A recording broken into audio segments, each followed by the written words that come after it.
Welcome, everybody, to episode 66 of Disney with the Ducks. Today, we're going to execute Order 66 and hear about Kevin's recent trip with his son. But before that, just want to tell everybody, good evening. It's John Crawl. I'm the host for the night, and I've got my other co-hosts with us tonight. Kevin. Hello there.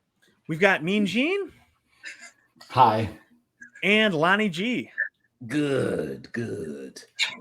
All right. So the question tonight, so we can get to know each other a little bit better and our listeners can get to know us better as well, is what is your favorite Star Wars movie or series? So let's start with Lonnie, and then we'll get increase the nerd level as we go. Yeah, Is John, that possible? I think it is possible. I think it's possible. It's tough, but it's possible. Yeah. But I'm gonna go with the best Star Wars movie of all time, and that's Empire Strikes Back. Because let's call it how we see it, right? I mean, it's Vader on. Yeah, man, we're not gonna play around with some of the other ones. We're going straight to it.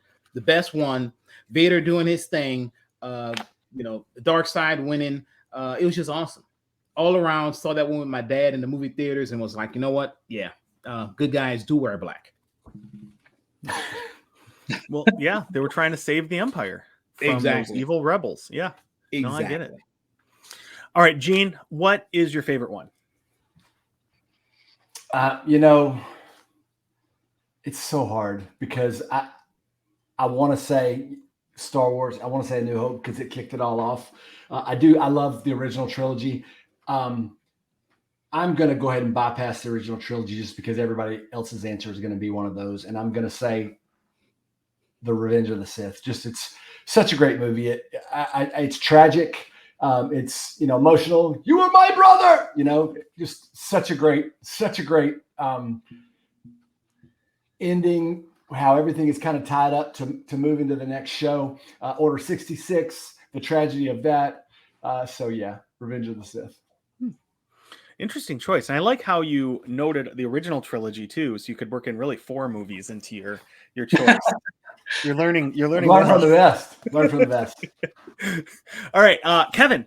I'm very curious about, but I think I'm gonna guess what you can say, I would guess what you would say, but I want to see if I'm right. So Empire is probably my favorite movie, like Lonnie. I mean, it's probably the best made movie of all time. I love Return of the Jedi. That's really close. But if you're talking series and movies, I put Clone Wars above everything. I love the way it was written. I think that with all of the negativity that the prequels got back in the day, what they did with Clone Wars really brought a new light to the prequel trilogy. And it made, like Gene, it made me love Revenge of the Sith even more. And how it took from the Clone Wars, Attack of the Clones through Clone Wars, all the way into Revenge of the Sith. And with coming back with season 7 of Clone Wars and bringing that all together and doing that, I have to say, I've watched the Clone Wars episodes more than I've watched any of the movies. I just really like I like the depth and the detail and all that. So I'm going to go with the series. Hey, Kevin, you might want to explain to Lonnie what Clone Wars is. I'm not sure he's familiar with it. Would you explain that to him, kind of where it fits and what it is? I don't think he's aware of it. So it really takes, when Attack of the Clones just introduces the clones, and then Revenge of the Sith just shows them turning.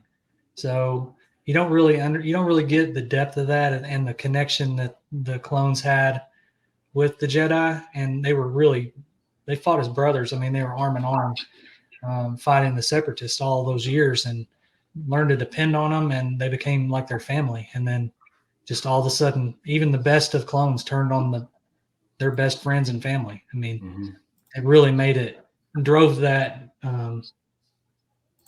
drama home really with Revenge of the Sith. So yeah, Kevin, thank you for that good summary. I will say, if you don't mind, explain to Gene how Jedis are mostly cowards because they jump innocent, just sitting around doing nothing. For instance, you go back to the Phantom Menace, right?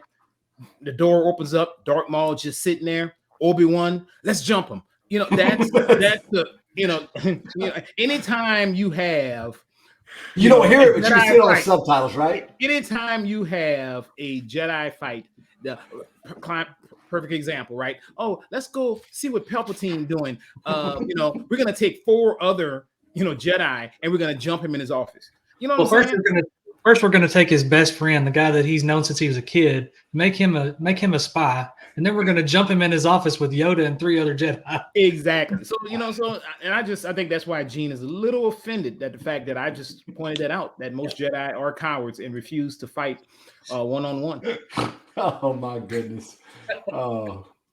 I love it. And I was going to say this episode really could be called Revenge of the Gene, because this is where Gene's going to shine. And I think Lonnie, he's going to probably give it back to you a little bit throughout the episode. So he'll probably jump me because he's like to be a Jedi. He probably jump me. He's recruiting Kevin and I. Yeah. Look, Lonnie, sitting there minding his Let's get him, guys. Look, he's not that tough. Me and 4 other my Jedi friends beat the heck out of one time. Yep. All 4 of them had to. It's it's just what it is. Yeah. So, I mean, that makes sense. John, what do you think? All right. So I'm probably the least well-versed on Starverse. The least but it's not called that, so you might Star be right. Wars of the group here tonight. So take that as you will. But I would say my favorite is actually Rogue One. I love that movie. It's a good choice. That's a good one. Yeah, it's just the story is great. I feel like they cast it really well. And just a spoiler alert: don't get too attached to those characters because they're not going to. That's the thing about that movie is they did so well with the movie that everybody knew exactly what was going to happen, and has since the late 70s. And for them to still pull a movie together like that, and so many people that I've met at Celebration, that's their favorite movie, and they've been fans all their life, just like us. So yeah, but what about the Bothan Spies? Yeah, we need a Disney Plus on the Bothan Spies, no doubt. Yeah. It's my second favorite, John. I mean, literally, anytime you have an ad walking on the beach, come on, man. Mm-hmm. Yeah. No, it was just I loved everything about it. So that's my favorite. I mean, I love the old ones too, and I really like the newest trilogy as well. So I don't know. There's a lot of movies to choose from, but Kevin, you mentioned Celebration, so that's what we're going to talk about tonight. Is Kevin's trip to London for Star Wars Celebration this year? So Kevin, who went with you on the trip? So I took my oldest son, Alexander. He's 9 years old. So this trip started planning back on actually June 30th of last year. Tickets went on sale at noon. And in my office, I had everybody that had a computer, an iPad, a phone. We all had every app, every browser that we could find open. And we had something like 37 different browsers running and only got one in. Everything sold out super fast. Wow. So I got a 4-day pass. Originally, I was going to go by myself. And then I was just thinking, you know what? I'm never taking a trip with one of the boys. I'm going to take Alexander. He's a big Star Wars fan. He's really getting into it with the Legos and the Funkos and the movies and Bad Batch and all that. So let's just see let's see how it is. So we went through the whole process of getting passports and all that, and planned a trip out, and we were just so excited.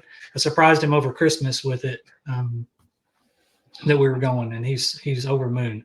So that's kind of how it got started. We got our tickets. Rather than doing a hotel, we actually went through an apartment and found an apartment close by.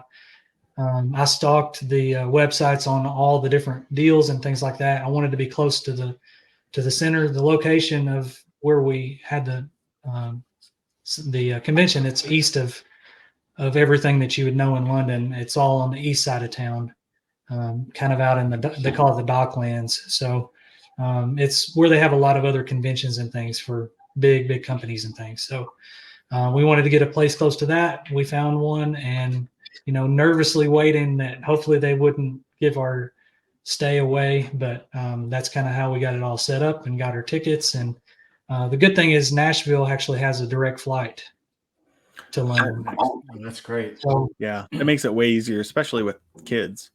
and we lucked out with the schedule of it, because when we went, it was, celebration started on Friday. So it was a 4-day celebration. Not all of them are. Some of them are 3-day. This one was Friday, Saturday, Sunday, and Monday. So we flew in Wednesday night.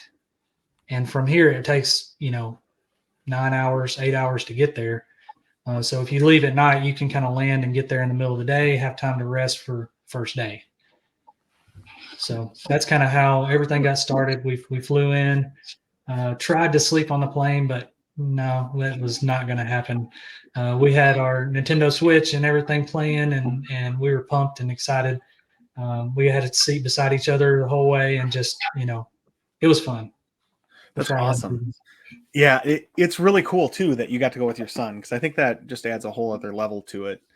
So that's, and I did a lot of research on getting around and things like that, because we wanted to make sure that you can get around with kids in a big city like that, and that's kind of a little bit of a worry. But we did the research and got the Oyster card, so that's like a rail pass that you can buy in the States and have it mailed to you. It's a lot cheaper. And we went with one pass and never had to refill it, and used it the whole weekend. So we were there for the week. That's awesome. So Kevin, can you just tell us a little bit about what Celebration is? Because I think it's every other year. So it kind of jumps around. They've started in 1999. They've bounced around. They kind of more recently have been every 2 years, but with COVID kind of messed it up, and it went. They were supposed to be a 2020. It got canceled and got shifted to 2022. And so then they had a 2023. So 2022 was in Anaheim, 2023 London. And previous years, it usually goes Orlando, Chicago, London, Anaheim, and then just kind of keeps recycling. So that's kind of the main rotation that it goes on throughout the cycle. But this time it was, fortunately, it was the year after the 2022 one in Anaheim. So. Oh, good deal. So you flew in, got there in the middle of the day, the room, everything was good. You found out where you were going. So, okay, boom, it's the next day. Tell us about it. Right? So I was following along online. I saw a whole lot of things happening, a lot of excitement. Tell me about your first day. Okay, so the day we got there, we went and actually checked it out to make sure where we were going in, because I've heard a lot of things about the lines. If you don't like lines, Celebration is not your place at all. It's lines everywhere. But I'll back up one more step. Celebration is more like, if you think of Comic-Con or one of the big New York Comic-Con, the big one in Anaheim, I mean, those all have different elements of comics and, sci-fi, things like that. This is the only one that is 100% Star Wars. So there's nothing else but Star Wars. But just a tiny bit of Lucasfilm being Indiana Jones, you have a little bit of that. So there's a tad of Indiana Jones, but everything else is Star Wars, everything. So you don't get anything else. So you mentioned lines, Kevin. And yes. If you had like lines, this is not the place for you. Are there switchbacks? There are millions of switchbacks. I'm out. Yeah, we know Lonnie's feelings on switchbacks. It's probably not your place. Anybody that ever decides to do this, definitely look up the different groups on Facebook. There's a lot of really helpful things on there that really helped us prepare. What you definitely want to bring is a backpack chair, for sure. There's different ones that will like fold out, and the one we had was like the size of a bar stool, and it would expand out and you could sit on it. So having a place to sit down is a big key. That's a great idea. That's a good idea. They would not let anybody get there before 8 a.m. In the past, people have camped out because the different panels where they reveal all these things that nobody else can see, they make you turn your phones off and everything else. They're very, very hard to get into. London made it where you had to be there at 8, and they did a lottery for each of the events, each of the panels that you had to get drawn for in advance, and very, very limited standby. But even with that, they wouldn't let you line up before 8 o'clock. So we go up there, we get there at 8 o'clock. The line is incredibly long. I'll share some pictures with the group after this, but we get there at 8 o'clock and we wait until 10. It doesn't open till 10. So we're there in line for 2 hours before it even opens. Wow. Then when it opens, they take one row at a time, and it's just row after row after row. It's almost like marathon weekend where they would release corrals. And it was just like that. So they released this corral of 4,000 people, this one of 4,000, and everybody's just going all over the place. They let you go in the far end of the center, and you're going all the way over, and it's multiple blocks over. It's huge. The place is gigantic. But you got to know where you're going, because if you don't, you can get turned around and miss out on getting into whatever your goal is of what you're trying to do. So our goal the first day was to try to get into the Lucasfilm premiere. That's the one where they released that they're going to make a bunch of new movies and things like that. We missed out on that and went directly to the merchandise area, because we knew that would sell out really quick. There's a few things that we wanted to get, including this sweatshirt. It's like a key art sweatshirt. So we went straight to that. We waited about an hour there. So that's 3 hours in line before we ever had to do anything. So yeah, lots of waiting, lots of walking. So Kevin, with like the merchandise and stuff, is it set up kind of like the Run Disney Expo? Like That's what I'm thinking about. Okay. Just like Run Disney. They let little groups in at a time, and then you do your shopping. The one thing they didn't have was mobile checkout. So that made it really tough. But they had so many people there with contactless payment where it was almost like mobile checkout. I was really worried because we got there and it was all just registers, and we're like, we're going to be here forever. But it moved really, really quick. And they kept stocking the shelves like constantly. So they did a really good job with that. The first day is always a madhouse for something like that. And, people are grabbing stuff and putting stuff on and taking it to the corner, and very much like Run Disney. So I felt like kind of a veteran at that, and other people were kind of confused, but Run Disney prepared me for that. Did you have to pay in pounds or? Yes. Okay. Yeah. And so that's another trick. So if you go to any kind of international convention or anything like that, check with your credit card, make sure that you have one that will work internationally, because if you don't, they will charge you conversion fees on every transaction. So that's another thing that we did. We picked up from those Facebook groups, and then, like I said, they gave us lots of good information that saved us a lot of money doing that. So we opened a credit card just to buy the plane ticket and to use it over there. And then, it made it a lot easier. So, yeah. So after we did that, we couldn't get into any panels because all of them had been, lotteried out, I guess. So everything all that way and couldn't get in a panel. That's not for that day. So that was Friday. So we missed out on the big reveals of, there's going to be 3 new Star Wars movies set in different eras. They're going to be really, really cool. Dave Filoni is going to direct one of them, which is amazing. So we really, that first day, just walked around, and it was so crowded that you're just shuffling everywhere you go.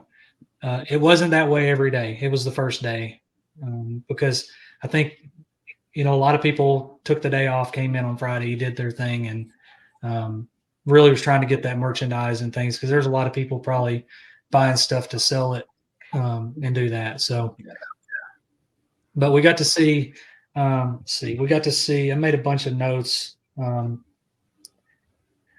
There's a lot of cosplay. That's another thing that is absolutely unbelievable. We had so much fun walking around and seeing these costumes that people were making. I mean, the detail, if you've ever been to the Star Wars race, Disney race, you see the 501st. So you've got the Clone Trooper Force or the Stormtrooper Force, Vader's Fist. They're out on the course. They're, not in the parks, but when you come out of the parks, you see Jawas and Ewoks and Stormtroopers and stuff everywhere. It was very much like that, just dialed up another level. I mean, the detail on some of these is just better than what you would expect on TV. I mean, it was literally like you're walking through Batuu. Wow. They had probably a half scale AT-AT in the middle of the room. They had a full scale TIE fighter. And then they had, every I mean, every character from every sequel, every movie. I mean, just random characters that you had to think about who were they. You know, I mean, just all over the board. So, Kevin, were they doing like character pictures and things like that? They were. Okay. So a lot of the cosplayers, they were really, really. I don't know if it was because I had Alexander with me, but they loved it whenever, because he was so excited to see him, and they amped them up because he's like, oh my gosh, this is so cool, and then they're like, oh my gosh, you'll get in here, and they're like taking pictures with him and giving him things and giving him stickers and badges and all kinds of stuff. So we got so much stuff from different cosplayers, and just really cool pictures of them, and I think that was probably his favorite thing, just walking around and seeing all the stormtroopers. That's cool. There was one guy that was a General Grievous. I mean, he built an entire General Grievous, and the robot part was like a puppet, but he was inside the cape. Mm-hmm. And he was like walking around and had the cough and everything. I mean, it was amazing. You lucky 2 Jedi didn't jump him. There were a lot of Jedi there. Yeah, I'm pretty sure you probably that would have been the next thing. Bunch of Jedi just running around jumping Sith. Probably if Grievous was a Sith, he'll be in trouble. Oh, for sure. Probably the most commonly done cosplay was Ahsoka. There were a lot of Ahsokas, and from the different eras of Ahsoka too, that made it really cool. They actually did a photo shoot on the front steps of all the Ahsokas, and you can find it online. It's probably 200 different Ahsokas, and then Ashley Eckstein actually ran out and got a picture with them. So, that's awesome. Cool. Yeah, so she's the voice, right? Oh, sorry. So I did see a picture of Rosario Dawson, Ashley Eckstein, and another, like all pointing at each other. I got that picture too. I thought that was pretty cool. I'm sorry, Kevin. No, that's fine. But so the cosplay, I mean, they just were amazing. Now, Star Wars fan wise, I've never seen so many people that know so much about Star Wars, but are so friendly about it. So I don't know if it's a British thing or if it's a celebration thing. This was my first celebration. So everybody that was just, you feel like, man, I really need to beef up on my Star Wars knowledge before I go to something like this. Not at all. People are so friendly and just willing to talk to you about anything. And then you're surrounded by, probably 50,000 other Star Wars fans that love exactly the same thing as you. Everybody looks different. Everybody's doing different things. But everybody has one love for Star Wars. And that was probably my favorite thing about the weekend, was that people were so friendly and so willing to talk with you about different things, and you're standing in line for a long time, and that made the time go by so fast. Similar to, whenever we're in the corrals and stuff waiting for the guns to go off at the marathon and stuff like that. I mean, we're all talking and everything, and that makes the time go by. But I mean, it's very similar to that, but it's amazing. Well, Kevin, it sounds like a lot of what you said there is similar to Run Disney, with just people being, not as judgmental and all that type of stuff. Everybody's kind of just in it for the love of that event. Yeah. So like I said, we walked around a lot that first day of the convention. We met Paging Mr. Morrow. He was actually at the Roosevelt's shirt booth. We went to the Lego store. That line was almost 2 hours long. Wow. The Hasbro booth was really cool. They showed off a lot of the new figures and sets and things like that, and actually gave us a whole bunch of little bounty things. They're little action figures. They handed those out to the kids and everybody, and posters and things like that. Lots of giveaways. The kids stage. So one of the things that people ask a lot is, what's it like taking a kid to something like Celebration? They have a stage dedicated to kids, which is really cool. And every 3 or 4 hours, Ashley Eckstein would come out and do her Mindful Matters segment, which it's kind of like a yoga session where she kind of talks through, meditation and stuff like that. It was really cool, and a good way to kind of kick back and get off your feet for a few minutes. They had the new show Young Jedi Adventures, which was really cool. Alexander really liked that, so we got to meet the showrunner for that. He was just sitting in the audience, and we were just sitting there talking. And he's like, "Yeah, I'm the showrunner." And I'm like, "Oh, that's really cool." And he asked Alexander, "Who's your favorite character?" And we've watched all the little shorts, and he really likes it. And he said, "Well, it's the little blue bear Nubs." And he's like, "Oh, that's my favorite too." And so he got up and talked, and it's like I didn't know who the guy was. I just thought we were talking to him. And then he goes up on stage and starts talking and showcasing the first season of that show. So that was pretty cool. They also have a really cool STEM program. There's a room where they have all these different STEM things set up where you can build your own droid. You can wire up your own like electrical circuits. They have droid racing for kids, stuff like that. So lots of cool engineering kind of things too, educational. So that was really our first day, and we got to hug an 8-foot tall Chewbacca, which is fun. So that was cool. Nice. That was our first day. So we went home and crashed. That was a long day.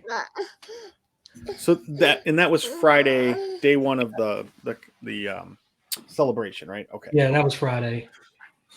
So Kevin, what did you eat? So you went back home. I want all the details, right? So you had stuff to eat there, or did you guys go out somewhere? Got some fish and chips somewhere? What did you Lonnie, do yeah, it's in London. That's all they eat, right? It's fish and chips and malt vinegar. I love it, man. You know, Crumpets, fish and chips, scones. Scones. Yeah, did you have tea every day? You had tea? No tea. We did fish and chips pretty much every day. But other than that, it's really hard to find, something that the kids will eat and stuff like that. So we did a lot of pizza too. But one thing we did that is a good tip is because you're in line for so long, and most every day we were in line during lunch. There was a little convenience grocery store in the building that we were staying in the apartment called Tesco. Tesco's kind of like their local Kroger or, whatever grocery store. So we picked up some groceries. Since we had a kitchen and all, we prepared sandwiches every day and carried them with us. So being in line, you can't get out of line because you lose your spot and you're done. So we carried sandwiches with us for lunch, but every afternoon we would get fish and chips. There were a lot of food trucks. They actually had food trucks in the convention, which is really cool. 2 different rooms full of food trucks. So you can kind of pick different things. But yeah, I mean, the food at the actual convention itself was just pretty standard fare that you get at any, kind of convention with, a little coffee shop or a little sandwich shop, stuff like that. But we kind of stuck with what we brought at the convention, but then afterwards we go take a train and go get something, things like that. Really good places for pizza, things like that. So that's kind of what we did for food. So the second day, I got drawn for the Return of the Jedi panel and got to go to that. So that's the 40th anniversary, which is really cool. They had, let's see, Ming-Na Wing was actually the one that ran that panel. And it was Billy D. Williams, Anthony Daniels, Warwick Davis, and Ian McDermott. So we got to see them, which was really cool. We went to, they have this big thing called swag, and it's so all these big, there's a whole Facebook group about it where people will bring things and just hand them out, like I was saying earlier with the cosplay. But Alexander loved doing that. So we brought a bunch of little poppets and pencils and stickers and stuff like that. And he loved just trading and getting to talk to people and doing that kind of thing. So we had a blast with that. Then we went to so I signed up for, it's a D23 event to go see Return of the Jedi in a theater in London. We signed up for that. We took a train down to do that after the second day. And Ashley Eckstein actually was there watching the movie. So she got out and started talking to everybody. They gave us like a poster. The guy that designed the new release of Return of the Jedi poster was there, talked with us, sat right behind us. So it was really cool to hear from him. So that's awesome. Yeah, so that's the name of it. I mean, the cool thing about that is you're just walking around and you're seeing people that it's like, wow, there goes Dave Filoni. It's like he's right there, just walking around just like anybody else. So Dave walked around quite a bit, and I saw him once, and Jon Favreau actually, I saw him give a coin out to a guy, and that's like a big deal apparently that he never does that, but he really liked somebody's costume and gave him a coin, which is really neat to see. Yeah, that's awesome. He's one of my favorite entertainment folks. He's just such a great guy. So down to earth, and that's the other thing is a lot of the actors and stuff is you would think that they would be a little standoffish, but not at all. I mean, so many stories of people just talking it up with them and having to run them off of the photo booth because they, the lines were so long trying to get people to move along. So, yeah, I think they're in their element, right? I mean, true fans who appreciate what they do. I mean, listening to how you say how many people were there, and it's not people that just say, "Oh, I hate the original trilogy," or they messed it up when they did the prequels. And I mean, they love every part of Star Wars. So I think that's pretty cool. I would see if an actor or an actress being over there, just kind of just soaking it all in, like just and that's kind of what I got too. And I'll get to that. I'll just kind of bounce around a little bit, but we went to one of the Funko booth ones just to kind of see what Funko's up to. Didn't think anything about it. We went in and sat down, and all of a sudden, Emily Swallow walks out. Wow! And she's now running that panel, and they didn't announce it or anything. So she walks out, the armor from Mandalorian, and starts giving out Easter candy to everybody in the show. Just like had a basket full of Easter candy and just started handing out Reese's to all the kids and everybody, and just really, really cool. When she handed out, did she say, "This is the way"? She did say, "This is the way." Good. She really did. Good. Yeah, I like her. Yeah, she's really cool. I guess probably the biggest day for us was Sunday. Was Easter Sunday, so it was really cool. We got in line that morning. So Saturday, Saturday we kind of took our time and didn't try to wear ourselves out because we knew it'd be a long day, and we knew Sunday would be rough. So we got drawn for the Obi-Wan panel and the Bad Batch panel, and one other one, the villains panel. So they had Star Wars villains, like all the three villains for that. They had Obi-Wan, looking back at Obi-Wan, and then Bad Batch. So we got drawn for those. Those were all on Sunday. In line, we weren't able to go to church that morning, so I did a little devotional right there in the line, which was kind of cool. And other people kind of joined in with us, which was kind of interesting. I didn't expect that. Met some people in line that were really cool. They actually gave us a Ralph McQuarrie print because they heard us talking about how Alexander was talking about how he liked Empire. She said, "Do you like Darth Vader?" And he said, "Yeah." So she just handed him this little postcard print, and it's where at Cloud City where they walk in on Vader and Boba Fett. Is a Ralph McQuarrie print. So I thought that was really cool. Yeah. This is Vader sitting down having dinner. Next thing you know, Han Solo shooting at him. I mean, exactly. Can't catch a break, man. He was relaxing, eating, and boom. Yeah, exactly. It's the Jedi trying to jump people again. Yeah. They're recruiting non-Jedi to come help. Exactly. They were offering and everything. Just it was bad. Yeah. But anyway, so the villains was the first panel of the day. So it was Ian McDermott, Andy Serkis, and Gwendolyn Christie. So you got, Snoke and the Emperor and Captain Phasma, which is really cool to hear some of the behind the scenes things of them. And those people are so nice. I mean, you think of them as like the evil of all evil, but they're just such nice people. And, we even got the Emperor to cackle, which is really cool. That's he did awesome. the whole laugh and kind of explained how he does that, which was really fun. Then after that, we had the Obi-Wan panel, which that was super, super cool. We got to sit really, really close. They brought out Ewan McGregor. They brought out Vivian Lear-Blair, Deborah Chow, and Indian Rama, and Hayden Christensen. So they were all there.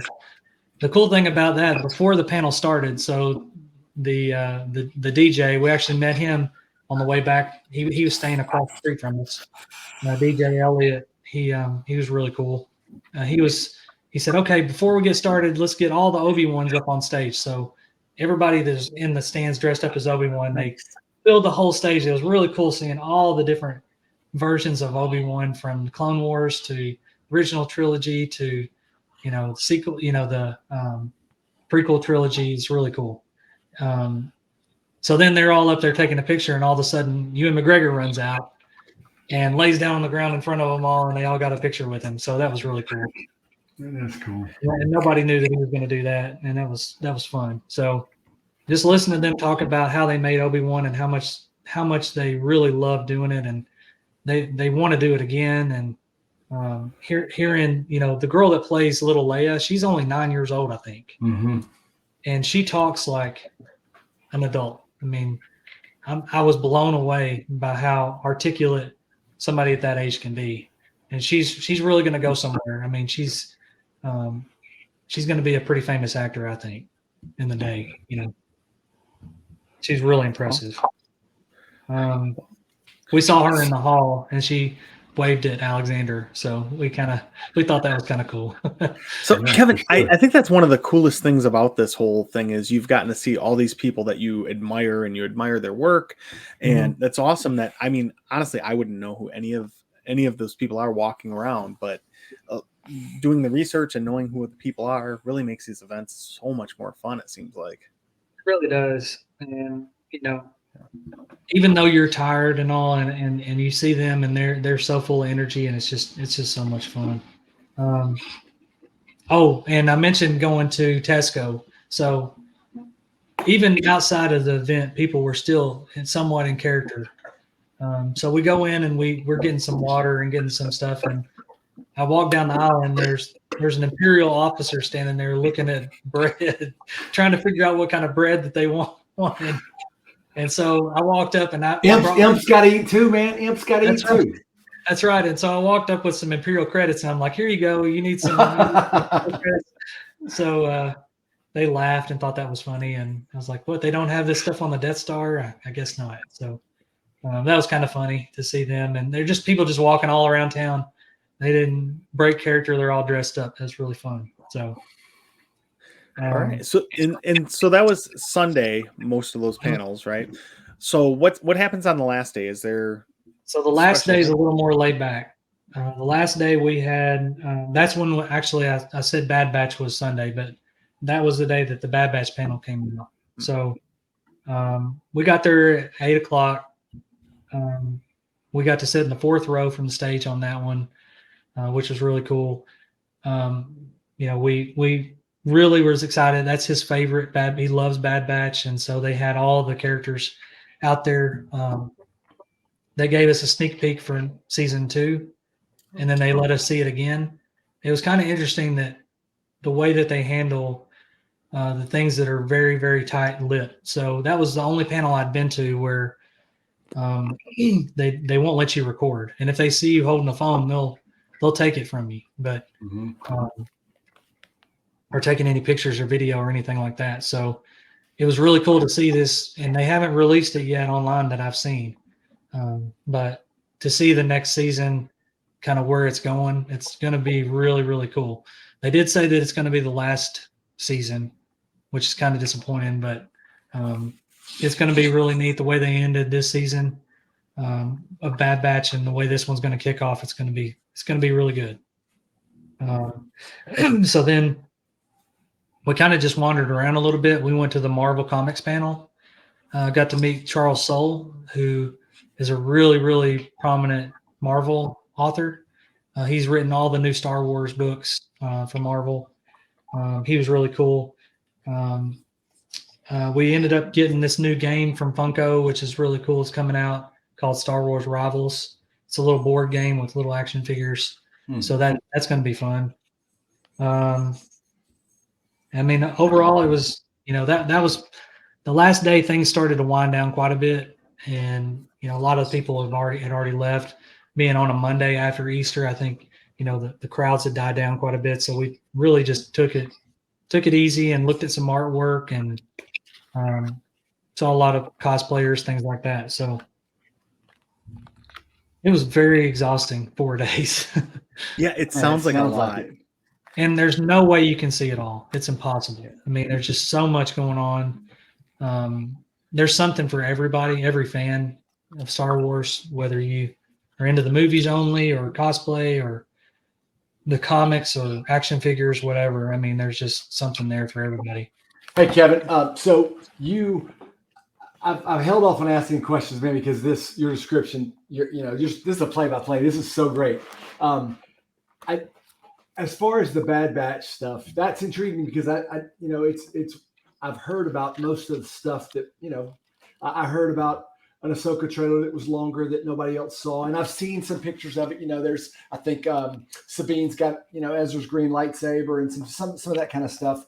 As far as Bad Batch, I know they're not going to show you anything, a year away from it coming out that's going to be too much of a spoiler. But was there anything like surprising or really exciting from that trailer that, that you can share? You didn't have to sign an NDA or anything, did you? No, I didn't have to do that. Okay. Probably the coolest part about it is they show the Emperor. Oh wow. Okay. And so I really think they're focused on the cloning, right? Mm-hmm. And I'm afraid to say it too much because I don't want to spoil anything with Mando and some of the other things that have been on Disney Plus recently. But there's a lot of things leading toward cloning. What happened with Omega? What happened with Tech? What happens with Wrecker and Hunter? Mm-hmm. How that ties into what happens in The Mandalorian? How that ties into what happens with cloning in general? Cloning is a big, big part of Star Wars. Mm-hmm. It seems like all the different series are bringing that to light. And it's interesting to me that they're two distinct time frames, right? Bad Batch is right after Order 66. Right. Mando is 5 years after, the battle of what? The battle of Yavin, right? Yavin. Endor. Mine is Endor, right? Endor is the moon, right? Okay, so let me ask you this, not to get too much in the weeds of this, but I've been waiting for a payoff basically for 2 seasons with the Bad Batch. And you got one at the end of the kind of the end of the first season, but they're really, there's a cliffhanger, but they're not really a big payoff. Like I was waiting for somebody, that kind of thing. And so that's what I'm kind of hoping for with that 3rd season. The next season, it's going to be a payoff. Yeah, I'm sure. It's going to go into, Dr. Hemlock is the guy that cloned the Zillo Beast. Mm-hmm. And so he cloned that, and then he's abducted the what's her name from Nala Se from the cloners from Camino. Yep. And so he's got Omega now. El Camino, the Spanish El Camino. El Camino, yeah. It's just a car with an identity crisis. It doesn't know if it's a car or a truck. It's a truck. Yeah. A truck.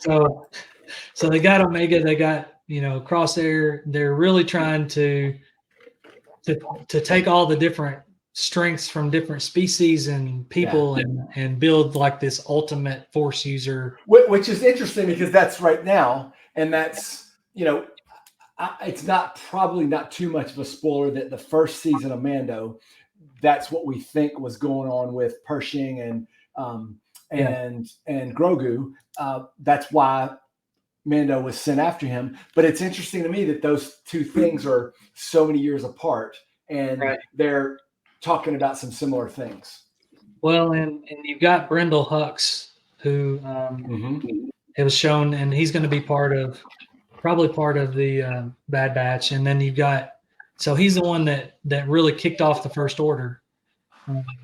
So that's going to get brought in. I mean, they're doing a lot of things, and it leads up to, Rise of Skywalker when they bring back the Emperor. I mean, all these things kind of fill in those gaps. So and all these things, you were talking about the movies earlier, right? So one of Filoni is going to be directing something that's going to tie all his stuff all together, right? That's correct. It's called it'll be the Mandoverse. So that one's going to be kind of take all the different projects he's worked on, Ahsoka, Mandalorian, Book of Boba Fett, all of those, and tie those all into one kind of big story, which is going to be amazing. They also announced, as far as movies go, the New Jedi Order, which is going to be led by Rey. It's going to be, I think, 10 years or 15 years past Rise of Skywalker. And then the other one's going to be 100 years before the Phantom Menace. So they picked 3 different time frames. It's going to be pretty interesting. I'm excited about the Rey movie because my kids loved Rey, and there's not enough of her really in any of the other shows, series, movies, anything. Yeah. Well, so I might have asked this. I'm sorry, I interrupted you. What were you gonna say, Kevin? No, I'm just gonna say that was one of the panels I really, really wanted to get into, and I think every one of the 50,000 people there wanted in there too.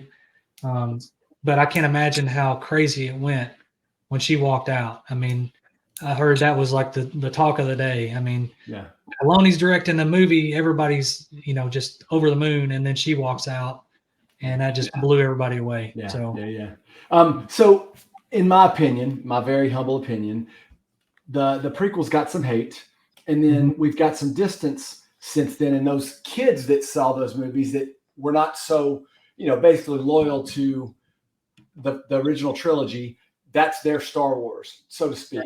Right. And so now I think that they've aged well. I think that I don't want to say they've been redeemed, but because of Clone Wars and some other things, I think they're seen in a different light now. Right. And my hope is that, just because I love Star Wars, not because the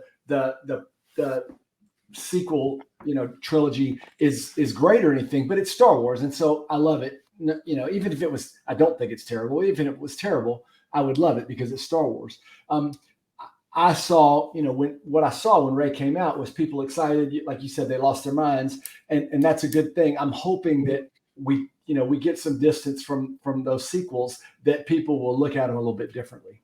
I really think it will. And I mean, with the prequels, something that I noticed is, you kind of look around and see what people are doing. What are they, how do they show their love for Star Wars? And a lot of people do it in cosplay. And there was so much in the prequels that I've always heard, it's mostly stormtroopers and, original trilogy kind of characters, but there was probably more prequel characters than anything else.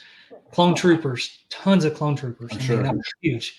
Lots of Mandalorian, stuff like that. But I mean, the original trilogy was not as represented as the prequel trilogy, which I thought was an interesting shift. And, one of the things that they always have had, and every year is called the run-in of the Wilro Hoods. And Wilro Hood was one of the characters in Empire Strikes Back when they're attacking Cloud City. He's running down the hall carrying with the Camtona, yeah. It looked like an ice cream maker. Yeah, right. So they used to have that where they would all run through the hall, right? So this time they showed Andor some love, and they did the One Way Out, and so they all dressed up in the white and orange jumpsuits, barefooted. That's thousands of people. That's awesome. From the prison guard from Andor, screaming, "No, one way out," and they all ran. And Andy Serkis led them. He can't swim. No, he can't swim. Yeah, So you know what they gave him? They gave him Life they jacket. gave him like a little life preserver. You should have put floaties on him. Yeah. So I think that I would like to do that at some future Run Disney race. Andor is another series, Lonnie, about Cassian Andor. He was in Rogue One. I know you like that movie, but it was a series completely about Andor, kind of a prequel to that. Well, I know what happened to Andor, and I know what happens to him. So it's kind of like I don't want to get invested in him because I know he goes out. Please don't tell me. Did they have a Jar Jar Banks? Of course they did. Not only did they have Yeah, he's a Sith Lord though, right? A Jar Jar. They had a Darth Jar Jar. Yes. Yeah. And I've got a picture with him. Yeah. And I wonder if he would have got jumped though. Jar Jar would have got jumped. He kept getting into lightsaber fights with people and dropping it and falling all over the place, and he was all clumsy, but he came out on top. He was okay. That's funny. Oh man. Yeah, Darth Jar Jar. He was there. Wow, he's supposed to be one of the strongest of all the Sith, I think. So he really is. I think he was behind the whole thing. Oh, he was for sure. He's the puppet master. Mm-hmm. Yeah. So Kevin, outside of it sounds like you guys had an awesome time at Celebration, but then outside of that, did you get to do anything in London? We did. So we, like I said, we got there on Wednesday. We stayed till the following Wednesday. So we had Monday after. So we had Tuesday and Wednesday, and then flew out Thursday. So we spent 2 days in London. We bought the London Pass, which is like you can buy by the day, and it opens up to like hundreds of different events and things that you can go do and see and not pay any admission to get in. You just show the badge and get in, and there's a hop on, hop off bus. So after walking and standing for 4 straight days, the last thing we really wanted to do was walk all around town. So that bus saved us, and we got to see a whole lot of the city. Pretty much what we did is we would ride it all the way around to get a good view of everything, and then you have the audio where they tell you little bits and pieces about everything. And then the next time around, we would stop, get off the bus, go check out Westminster Abbey, go check out the Tower of London, hop back on the bus, go to the next stop, hop off, do the London Eye, things like that. So the bus is the way to go for sure. That's cool. You can cover a whole lot of ground and really see what you want to see. The weather there that time of year is kind of unpredictable. It rains a lot. I mean, it rained on us pretty much every day, but there's lots of places to get in and out of the rain. So I tried to make it a little bit educational too on that side, but it was good. Awesome. And you had no issues with travel with your son? Did he handle everything well? I mean, that's a long plane ride for a kid. A trooper. I mean, he was definitely a trooper. He packed stuff around, carried stuff. I mean, we brought an extra suitcase because I knew with him being a huge Star Wars fan and me being the Star Wars fan that I am, and having a separate credit card in a foreign country in a room full of collectibles, that's not the best. That's not the best formula for me.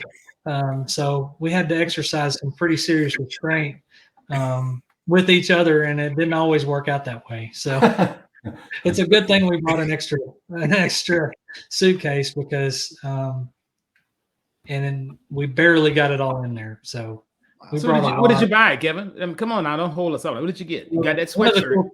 One of the cool things that says, Alexander, we can either go and check out something that was built in, the year 1153, or we can go to the largest Lego store on the planet. So you can probably guess where we went.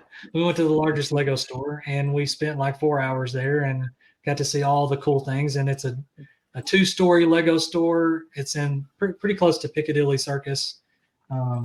They had a full, like a big bin made out of Legos. It was really cool. An Aston Martin that you could get in, 007, and all the different Star Wars sets. Really amazing. Lots of Harry Potter Lego sets, which were really cool. So yeah, I got a Captain Rex helmet. Got a the London set for London Legos, and we're going to build that. So we got a couple Clone Trooper sets and a Snow Trooper set. Bought some Funkos. I got Jackson. I don't know if y'all know who that is. He's the Green Rabbit from Star Wars. Yep. I got an action figure of him. And, it was Easter. I had to get the Easter Bunny. So that's the other thing. The Easter Bunny visited us too. I don't know how he found us, but he found us. He always does. He always does. Yeah. They know. They just all of the Showed up and there's like all this candy and stuff. It's like, where did this come from? So that's great though that he found you over in jolly old England. That's right. Yeah. They like the Easter Bunny over there too. So awesome. So if you had to do it again, what would you change anything about the overall trip or the way you attacked the expo, the celebration? I think I would definitely do it again. They announced the next one is going to be in Japan, so that's going to be a little hard to pull off. That's 2 years from now. So the next time there'll be potentially in the States would be 2027, I guess. So, definitely if you have kids, you get a discount on that until they're 12. The kids' tickets don't sell out. The adult tickets do. I would say definitely get a 4-day pass or 3-day pass, depending on the length of it, and try to get the Jedi Master, because Jedi Master, you don't have to wait in line. But the bad thing about that is you don't get to meet all the cool people in line. So it's kind of a trade-off, but saving your legs to not have to stand in line, I mean, that's the way to go, but there's only so many of those tickets. They sell out really quick. So it comes with unlimited jumping of sit. You get the Jedi Pass. That's right. Jedi Pass, you just sit in line right to the front, and you get a lightsaber, and you just start going after them. So, but I'm definitely going to go again. I think, if I had to do it over again, I would probably just take my time. And like after that first day, we kind of went, as Jeff would say, commando, tried to do everything that we could, kind of wore ourselves down. So it's very much like a Run Disney trip. If you try to do the parks and you do the races, then you're going to kill yourself. So definitely be patient and take your time and just enjoy it and take it in, because there's so much to experience. You can't experience it all. So just pick something that you really, you really enjoy and stick with it. So. Awesome. All right. Well, thanks, Kevin, for telling us about the trip. I think it sounds like something that would be amazingly fun, even as a casual Star Wars fan, but especially for sure. someone like you or Gene, that you guys have grown up with this stuff your whole life. That had to be such an awesome experience, especially with Alexander being there too. Yeah, that was, I think, looking back on it, I think if I would definitely do that again. Being able to take a trip with one of your kids, just you and them. I mean, you learn so much about each other, and you don't have to go through the normal routine every day, kind of the grind. I mean, we're out of the grind, and we really got to spend time together. And that was my favorite part about the whole trip. I mean, just getting to hang out with him, and just me and him, and, get a lot of good daddy son time. So. Yeah. And that's awesome. That is always. I would recommend any parent to do that at some point. I mean, with if you have multiple kids, pick, just go on a trip with one of the kids and do that again and again. I mean, it's just really, really something. Yeah, no, you're right. And it's that time, especially if you have multiple kids, you can't spend that time with one kid very often. So you got to take advantage of that. And it sounds like you did. So that's awesome.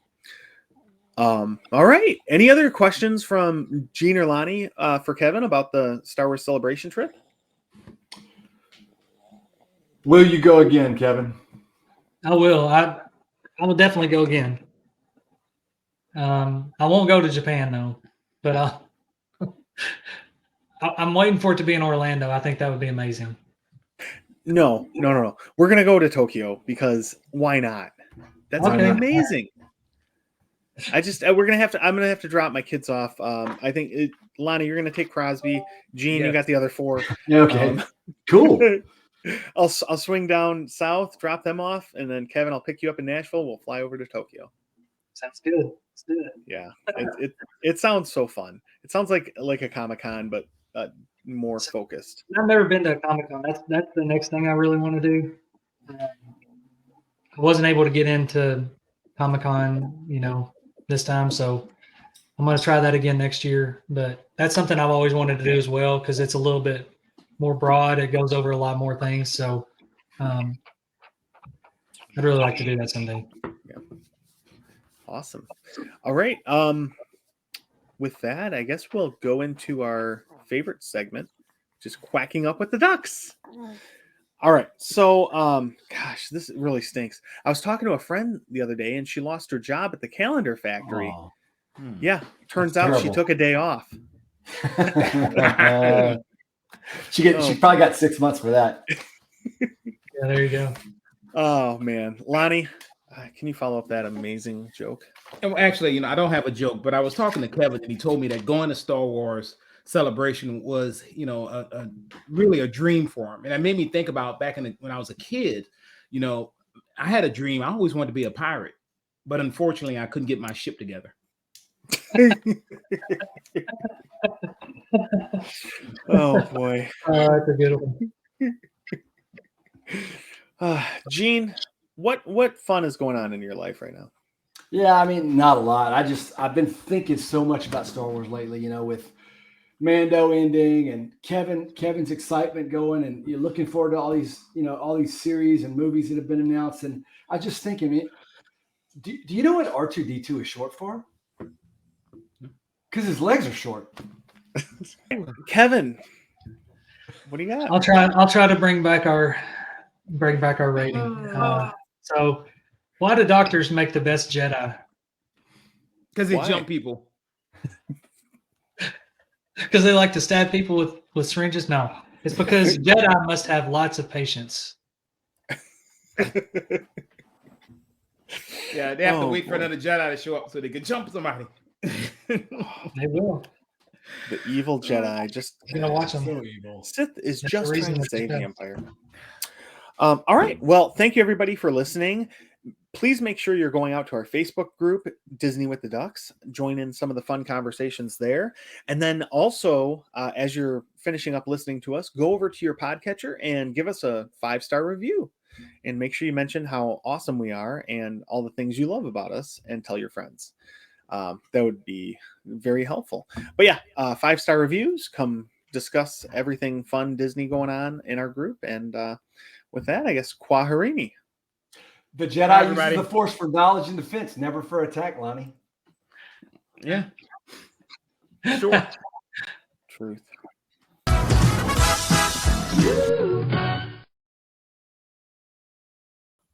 And I know you didn't mean it like that. That's the I funny did part. not mean it like that at all. But it was just perfect for It was the perfect. comedy we're in right now.